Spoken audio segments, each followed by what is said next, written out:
Viral video curhatan santriwati tentang Ustadz Yusuf Mansur. Begini isi curhatannya. Ungkapan itu menyentuh, bikin istri Ustadz Yusuf Mansur menangis.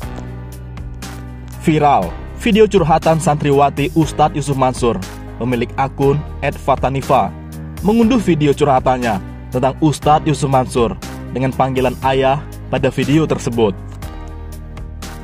Qadarullah, saya ditugaskan mengabdi di bagian administrasi pesantren.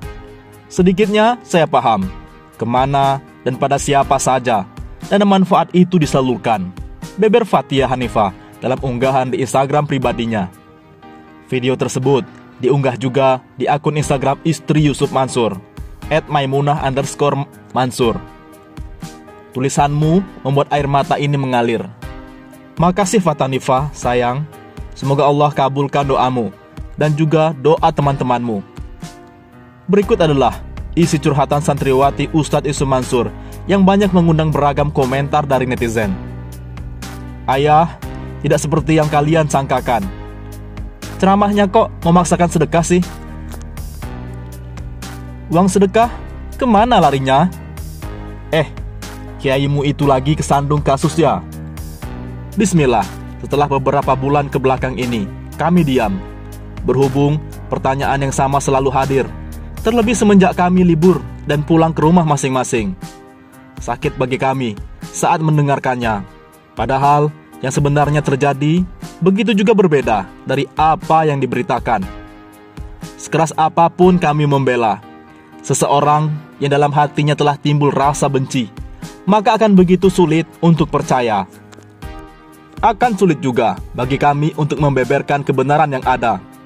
Ya Rob, andai mereka paham apa yang sebenarnya terjadi, maka mereka akan berpikir 1000 kali untuk mengkritik murabbi kami, Darul Quran Takasus, sampai banyak rasa syukur.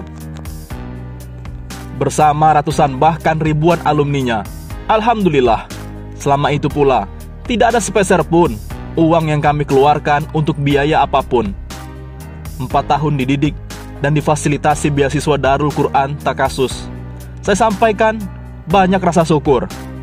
Bersama ratusan bahkan ribuan alumninya, alhamdulillah, selama itu pula tidak ada sepeser pun uang yang kami keluarkan untuk biaya apapun, baik sandang, pangan, atau bahkan buku penunjang.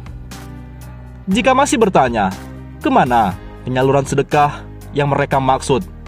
Jawabannya bisa jadi pada beras dan sayur yang masuk ke dalam perut kami, menjadi santapan santri penghafal Al-Quran, pada listrik yang menerangi murojah malam kami, pada air minum untuk penghilang saat tilawah kami, juga pada tembok kokoh tempat ratusan santri bernaung. Di tahun keempat ini, qadarullah, saya ditugaskan mengabdi di bagian administrasi pesantren. Sedikitnya, saya paham kemana dan pada siapa dana manfaat itu disalurkan. Lalu, dengan mudahnya beberapa oknum tetap bersikeras menyebarkan berita yang kiranya sangat mudah diterima di masyarakat, menjadi fitnah besar yang sulit diredam. Menyebarkan potongan video yang membuat banyak pihak salah paham. Mereka hanya membaca berita. Tidak sedikit pun terlihat betapa banyak santri yang telah dibiayai dari Darul Quran ini. Namun, satu hal yang beliau katakan saat acara Zoom meeting dalam pesan nasihat sebelum liburan kemarin. Guru kami, Ayahanda Yusuf Mansur berkata, "Nak, pas kalian pulang nanti dan kalian lihat berita tentang ayah, jangan bela ayah di depan mereka, tetapi bela ayah di depan Allah." Kalimatnya singkat, namun begitu membekas. Ayah tak perlu kuceritakan baikmu di dunia, namun diamku saat melihat kau diterjang ombak adalah sebuah kesalahan. Dan tulisan saya di sini tidak bermaksud memaksakan orang lain meyakini itu, karena akan begitu sulit membuat semua orang percaya. Semata-mata tulisan ini hanya mengajak teman-teman untuk bersama-sama lebih bijak menerima berita yang tersebar. Jika ucapan dan komentar yang keluar dari lisan kita bukan hal baik, maka diamnya kita akan jauh lebih baik daripada bicaranya kita. Jelas, saya adalah fakir ilmu. Tidak banyak yang saya pahami mengenai beliau. Tetapi, yang saya bisa yakini, beliau manusia terpilih. Dengan izin Allah, juga melalui jasa beliau, terlahir banyak penghafal Al-Quran. Semoga Allah mengampuni kita semua dan segera menyelamatkanmu dari badai besar ini, ayah. Pulau terindah sedang menantimu di berlabuh. Demikian bunyi curhatan santriwati Ustadz Yusuf Mansur yang mendapatkan beragam komentar dari netizen. Masya Allah, terima kasih Fatanifa untuk keberanianmu untuk menyampaikan ini. Semua ada hikmahnya, tulis netizen. Kata netizen lain, ya udah, jelasin kemana. Netizen lain membalas, pembelaan terhadap guru, inilah yang membuat sang murid mendapat keberkahan dunia akhirat. Ungkap netizen. Amin, terhenyuh hati saya, sekian lama menanti pembenaran ini. Ungkap netizen lain. Memalukan, mantan I.O. bongkar kehaluan Ustadz Yusuf Mansur. Meja kosong mendadak tersaji makanan sendiri karena sedekah. Mantan event organizer I.O. yang pernah mengurusi acara pengajian Ustadz Yusuf Mansur mengungkap dugaan kebohongan Ustadz kondang tersebut guna memperdaya jamaah agar bersedekah.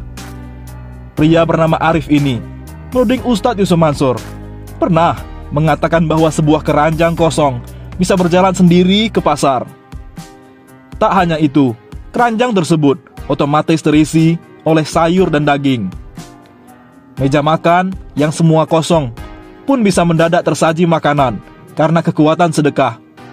Hal itu diduga sebagai upaya Ustadz Yusuf Mansur merayu para jamaah agar mau memberikan harta bendanya dengan dalih disedekahkan.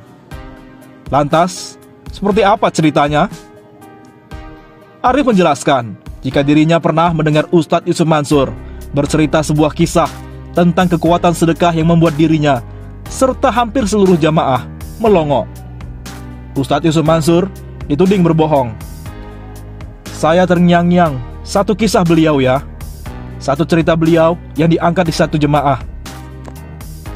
Kala itu, Yusuf Mansur bercerita sebuah kisah yang diklaimnya adalah nyata, yang menceritakan bagaimana sebuah keranjang bisa berjalan sendiri ke pasar dan pulang dalam keadaan penuh bahan makanan. Sebut keranjang bisa jalan sendiri ke pasar. Lihat tukang ikan, ikannya loncat sendiri. Lihat tukang daging, dagingnya loncat. Ada tukang sayur tomat, segala macam. Itu semua loncat ke keranjang, ujar Arif. Terus, keranjangnya udah penuh, balik rumah. Ikan bersihkan sendiri.